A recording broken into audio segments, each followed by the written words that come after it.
Queridos, esse texto aqui, ele trata de uma das metáforas bíblicas mais conhecidas, que é a metáfora do corpo. Nós somos como um corpo, ou como membros de um corpo. A ideia aqui é de complementaridade. Não faz sentido, como outro texto fala, o olho reclamar da boca, ou a boca reclamar da mão, ou a mão do pé. Porque cada parte tem uma função específica e ela não pode ser comparada com outra. Interessante que, embora seja uma metáfora muito utilizada pelos cristãos, evangélicos em geral, eu acredito que, sinceramente, ela é muito pouco acreditada. As pessoas repetem retoricamente, poeticamente, somos um corpo, uns dos outros. Intimamente, as pessoas não acreditam nisso. Porque as complementaridades geralmente são vistas como as diferenças entre as pessoas, são vistas como defeitos, não como complementaridades. E uma das coisas que a gente vai começar a trabalhar a partir de hoje e daqui para frente é desconstruir essa crença inconsciente que as diferenças que existem entre nós são defeitos e que o outro deveria ser igual a mim para que ele fosse bom. Então nós vamos aprofundar nisso e eu vou dizer para vocês o seguinte: se essa crença mudar, se você começar a deixar de acreditar que essas diferenças são defeitos da outra pessoa e começar a entender, compreender que são complementaridades, isso vai mudar completamente a forma como você vê as outras pessoas e como você vê você mesmo. Então, nós vamos aprofundar nisso e a gente vai usar a teoria das personalidades para a gente entender mais profundamente a diferença entre as pessoas, essas potencialidades e essas fraquezas. Então, qual o roteiro que a gente vai seguir daqui para frente, a partir de hoje? Primeiro, nós vamos começar aqui aprofundando nas características gerais de personalidade que distinguem as pessoas. Tem algumas características gerais que a gente pode aplicar para todos. Essas características distinguem as pessoas e a gente vai começar com isso. Em seguida, nós vamos determinar aí sim especificamente, você no caso, né, a sua personalidade. Qual tipo de personalidade é o seu? Seu, né, do seu marido, da sua esposa, dos seus irmãos, todos nós aqui.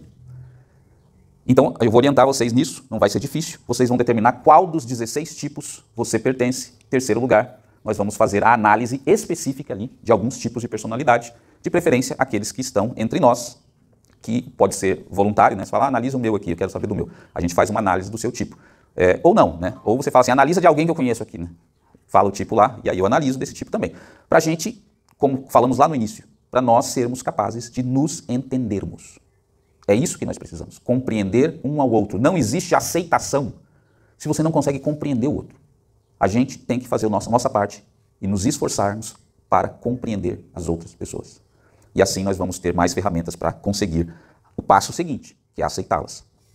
Existem dois tipos, duas características, ou dois pares de características que são opostas entre as pessoas. Dois tipos de características que são opostas. Ou dois pares, melhor dizendo. O primeiro par, extroversão e introversão. O segundo par, percepção e julgamento, que são duas funções cognitivas, que são opostas também.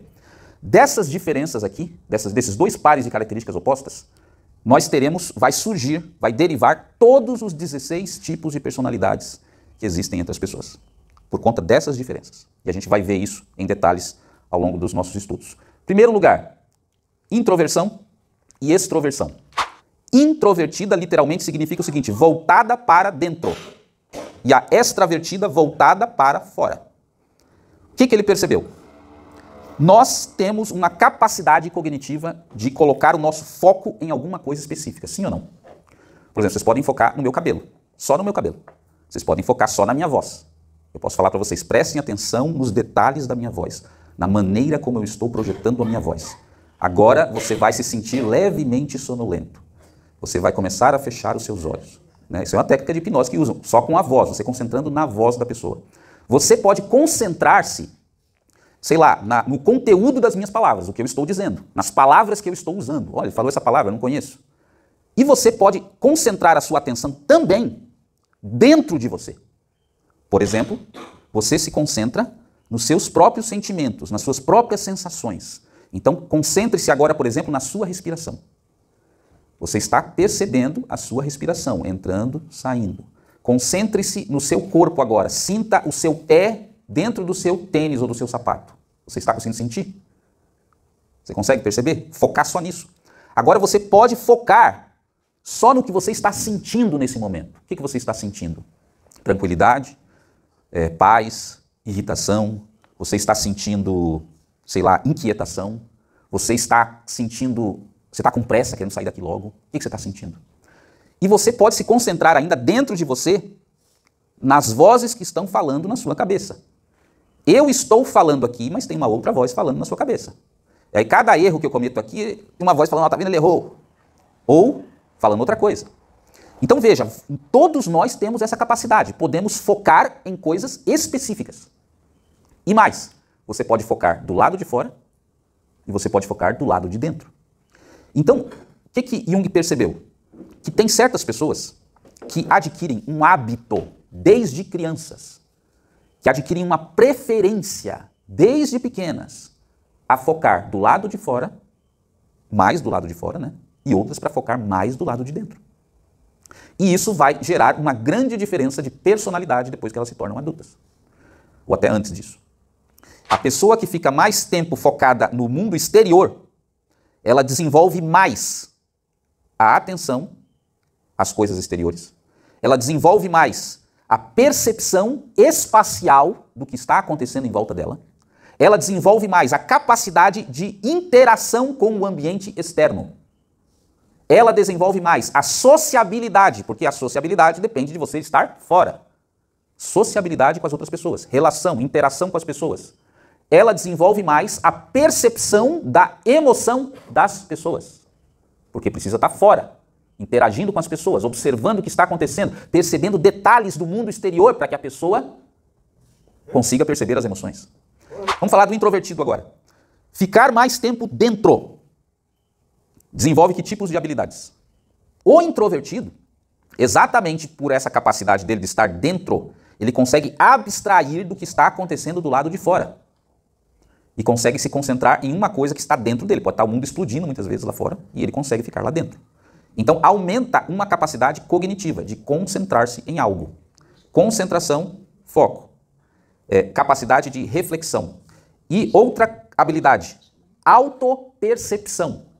Lembra que eu falei para vocês pensarem, sentirem os seus sentimentos, né? Focarem na sensação que vocês estão tendo. Do seu corpo, da sua respiração, dos seus sentimentos, dos seus pensamentos. Tudo isso é autopercepção, não é percepção de fora, é percepção de dentro. E vocês sabiam que tem pessoas que têm essa percepção, autopercepção mínima, enquanto outros que têm essa autopercepção muito grande. E essas pessoas que têm essa autopercepção grande, elas muitas vezes vão ter extremo desconforto com situações desagradáveis. Por quê? Porque ela sente com mais intensidade essas coisas dentro.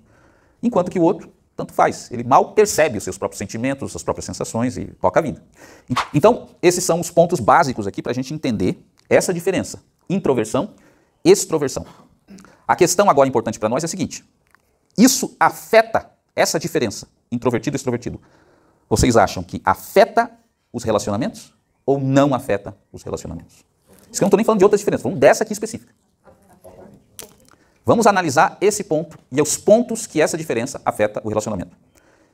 E veja, não é só a diferença entre dois, um introvertido e outro extrovertido, um introvertido e um extrovertido convivendo juntos, mas um introvertido com outro introvertido pode gerar outros tipos de problema também de relacionamento que a gente vai ver. E um extrovertido com um extrovertido também vai gerar outros tipos de problema. Cada combinação tem seus problemas próprios.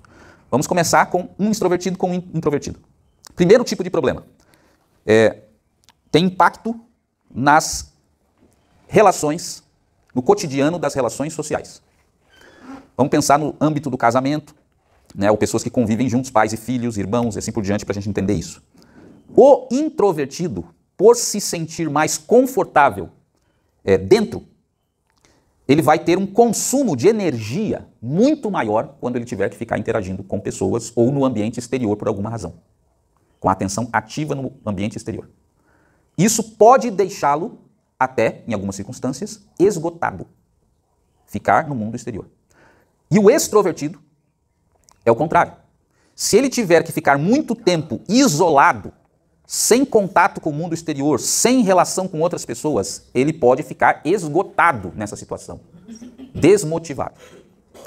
Então, o extrovertido vai ficar mais esgotado se ele ficar isolado. O introvertido vai ficar mais esgotado, sua energia vai ser drenada se ele ficar muito tempo em relações sociais. O introvertido recarrega essas suas energias quando ele volta para o mundo interior. Ou seja, quando ele fica sozinho, volta para casa, que maravilha, tá na minha casa de novo aqui sozinho, sem aquele monte de gente, né? Aí ele se sente revigorado. Não quer dizer que ele não sinta vontade de estar com pessoas eventualmente, né? Mas é eventualmente, não é regularmente. O extrovertido não. É aquela pessoa que está ali, tédio, não tem nada para fazer, já começa a ligar para os amigos, não tem nenhuma festa, não tem nenhum lugar para ir, não tem culto na igreja, quero estar no meio de pessoas. E ela vai se sentir revigorada quando ela estiver no meio dessas pessoas, fazendo coisas diferentes, tendo experiências diferentes, saindo, conhecendo lugares novos, em contato com o mundo exterior. Só que aí gera um problema quando tem os dois juntos, né? Quando tem os dois juntos, pode ocorrer o problema, porque quando um está recarregando, o outro está descarregando. Né? Quando o outro está carregando, o outro está descarregando aí. Então gera um problema. E o problema maior é quando o casal ou as pessoas envolvidas não encontram um equilíbrio. Por exemplo, a Priscila, ela é uma introvertida. Ela é uma introvertida. Só que o pai da Priscila, o Israel, que os irmãos conheceram aqui, ele é um extrovertido.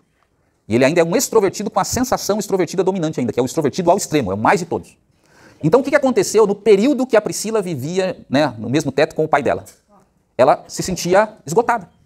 Porque era gente o tempo todo em casa, conversa e amigos, e não parava, era quase um caminho dentro de casa, né? Entra por uma porta, sai pela outra, o outro já está entrando de novo. Então a Priscila, como uma introvertida, isso é um martírio para ela.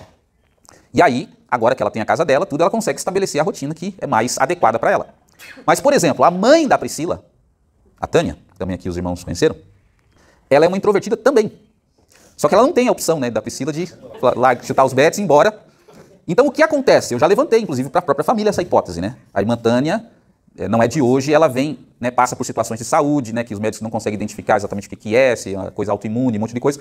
Mas uma hipótese é o seguinte: se um introvertido for obrigado a viver a vida do extrovertido durante décadas, ele não vai ficar só esgotado, ele pode ficar doente até. Então o casal precisa encontrar um equilíbrio. Sim, o extrovertido também precisa ter essa sensação, então ele vai ficar doente, mas tem que chegar em um termo de equilíbrio para que nenhum fique esgotado ou fique doente até. E no caso ali, eu mencionei o Israel e a Tânia, porque como o Israel é um extrovertido muito dominante, tem extroversão muito dominante, depois a gente vai ver os detalhes do que é esse dominante, essa função dominante, a Tânia acaba sendo absorvida pelo modo de vida dele. E aí por isso que eu também mencionei esse ponto, né? Que pode ter impacto na saúde dela isso. Ele, no caso, tem que regular ali. E ele tenta fazer isso, né? Mas é difícil também para ele. Ela regula ele também, né? Tem que chegar nesse equilíbrio. Então veja, eu estou falando aqui da camada mais superficial dos problemas que já podem aparecer em um ser introvertido e outro ser extrovertido, que é nas relações sociais em geral. Outro problema, que talvez seja mais grave, é o problema da comunicação. Comunicação. Por quê? O introvertido, ele processa para dentro. O extrovertido, Marcelo e Alexandre tem que se retirar, tem concurso, não é isso? Então eles vão, já avisaram aqui. Então eles vão... Voltando aqui. Introvertido, Marcelo é introvertido dominante. Tá, voltando. Então, o extrovertido, ele processa para fora. O introvertido, ele processa para dentro. Qual é o maior problema no caso de um introvertido e extrovertido se relacionando? Na comunicação. Geralmente, os pensamentos e os sentimentos do introvertido, eles não saem para fora. A não ser que ele seja treinado para isso. Não saem para fora. Já o extrovertido, tudo, ele pensa para fora. Ele sente para fora. Você vê como uma pessoa extrovertida, quando ela não consegue enganar o que ela está pensando ou sentindo. Vai sair. Não tem como. Pode nem falar, mas o corpo já está falando por ela. Por quê? Porque o sentimento é para fora. O introvertido, ele vai ter uma aparência de mais impassível. Parece que não está esboçando nada. Parece que não aconteceu nada. Não é que ele não está sentindo, mas ele está sentindo para dentro. E é evidente que isso pode causar muitos problemas de comunicação, que não é só verbalização, comunicação é mais do que verbalização, entre as pessoas. Eu me recordo, o que pode acontecer? antes de falar dessa lembrança que eu tive agora. O que pode acontecer é que quando o introvertido externalizar ou o pensamento ou o sentimento, já ser tarde demais. E isso me lembrou porque a Priscila estava acompanhando um casal lá na internet, né, que fazia viagens, isso e aquilo. E aí, ela assistindo lá, eu acabo assistindo por tabela também, né? Vou acompanhando algumas coisas. E aí chegou um momento que os dois se separaram. E aí, como são, né, influenciadores, youtubers, né, daí eles vão tratar a vida pessoal deles nas redes sociais. Né? E aí ela dizia o seguinte, ela fazendo um depoimento depois da separação, que foi uma coisa, estava tudo bem, maravilhosamente bem, e de repente, do nada, o cara disse que queria se separar, que não estava bom o relacionamento para ele e tal, e ela levou um choque, porque ela não tinha a mínima ideia do que estava acontecendo. E aí, claro, foi um choque muito maior, né, um trauma muito maior, porque foi dessa maneira. Só que isso é um típico exemplo de um introvertido, que era o caso dele, que as coisas estão acontecendo dentro dele, ele está insatisfeito, ele não está conseguindo lidar com a situação, só que nada sai para fora. A ponto da própria esposa se assustar com uma decisão, mas como que não teve aviso nenhum, como que não expressou nada, do nada. E isso não é incomum de acontecer com introvertidos. Em casamentos, por exemplo. Do nada, um deles, e a pessoa não tem a mínima pista disso. Veja, isso é impossível de acontecer com um extrovertido. É impossível. Porque tudo que ele vai processando, pensando e sentindo, ele vai colocando para fora. Então, nesse sentido, é muito mais confortável você estar junto com um extrovertido, porque você está acompanhando o que está acontecendo, do que com um introvertido, que você pode ter uma bela surpresa algum dia, porque você não está vendo nada do que está acontecendo dentro. Então, aquela metáfora é muito válida, né? O extrovertido é um livro aberto, o introvertido é um livro fechado. Né? Você não sabe o que tem dentro. Então, se não há esse conhecimento mútuo, esse entendimento de que existem pessoas extrovertidas, existem pessoas introvertidas, cada uma tem características diferentes, cada uma tem potencialidades diferentes, mas também tem dificuldades diferentes, você vai ter problemas graves nos relacionamentos. Ô, Ricardo. Diga. Então, esse gancho aqui dos irmãos já nos coloca no último ponto, para a gente encerrar por hoje. O último ponto de tensão, de impacto aí nos relacionamentos, é exatamente na parte de compreensão um do outro e aceitação um do outro, que se liga exatamente com o que a gente falou sobre complementaridade e defeito. Se a gente não tem essa compreensão, que essas duas funções elas são opostas e elas não se desenvolvem igualmente, a gente corre o risco, vamos imaginar, do extrovertido achar que ser recluso, mais fechado, menos expressivo é um defeito do introvertido. Que muitas vezes vai sair em forma de acusações como assim, você é fechado, ou você é fechada, você é antissocial. Isso não é um defeito. Porque isso está fora do alcance da própria pessoa de mudar. Porque ela, durante a vida inteira, desenvolveu mais a sua parte introvertida. Isso é a contraparte dela ser uma pessoa focada, concentrada, uma pessoa que é analítica, uma pessoa que tem autopercepção, que reflete. Ela não tem como ser de outro jeito. Por isso que é muito injusto, já da própria irmã, você acusar a pessoa de ser fechada, acusar a pessoa, no caso estou falando do introvertido, né, de ser antissocial, de não expressar seus sentimentos. É quase como você acusar ela por, sei lá, ter olhos castanhos, ter olhos azuis. Tudo isso, claro, dentro do limite, porque, como eu disse, tem disfunções, né, tem desequilíbrios extremos, que não é o caso que a gente está falando aqui. Diga, irmã. Mas a pessoa também não pode ser camuflada, digamos assim, ó, para ser aceita no ambiente. Ela é ser introvertida, mas para ser aceita no local que ela trabalha ou onde ela vive, ela ser extrovertida, mas lá dentro ser introvertida? Totalmente. Isso é uma das coisas que a gente vai ver. Todo mundo tem a função dominante e a função auxiliar. A função dominante pode ser introvertida, mas a pessoa tem uma função auxiliar que ela tende a complementar essa falta, que pode ser extrovertida. Não vai ser nunca igual um extrovertido, porque na verdade a pessoa por dentro é introvertida. Mas o detalhe importante é isso, depois a gente vai falar no tópico específico o problema dos introvertidos. A gente vai entrar nesse tópico específico. Um dos problemas dos introvertidos, problemas aqui entre aspas, é que muitas vezes pode acontecer isso. A função superior dele, como a gente chama, é introvertida. A função que aparece para os outros não é aquilo que ele é realmente. Exatamente porque ele é introvertido. Ele desenvolve essa persona para atuar nas relações sociais que pode até parecer extrovertido para os outros. Mas na verdade ele não é. E a gente vai ver vários exemplos de pessoas assim, exatamente como a Gil está falando. Só que isso nunca acontece com o extrovertido. O extrovertido, o que você vê, é. O introvertido não. O que você vê, não é. Não é. Tá? Quem que levantou a mão? Aqui, irmã. Eu quero fazer duas perguntas. Sim. Extrovertida, introvertida, a pessoa já nasce assim ou não? Não. É no meio que ela... Exatamente. Como eu disse, isso desenvolve quando a pessoa é criança. Ela vai ter uma preferência, vai acabar adquirindo uma preferência por ficar mais tempo dentro, mais tempo fora. E aí, ao longo do tempo, ela vai reforçar tanto esse comportamento que ele vai se tornar dominante na vida dela. né? Então, é possível mudar ao longo da vida, por exemplo, uma pessoa que já se consolidou como introvertida, ela virar extrovertida, ou extrovertida virar uma introvertida, é uma coisa praticamente impossível. Não é impossível, mas é muito difícil acontecer isso. A Priscila, os pais dela eram diferentes, né? Então ela ficou mais parecida com a mãe, acho que porque ficava mais em casa. Sim, exatamente. Aí o ambiente pode influenciar, o contato com as pessoas que você tem pode influenciar, porque é o ambiente que determina a introversão ou extroversão. Não é de nascença isso. Apesar que a gente vai ver que as outras duas funções cognitivas, aí não. Aí a pessoa nasce com elas, a gente vai ver, mas essas aqui não.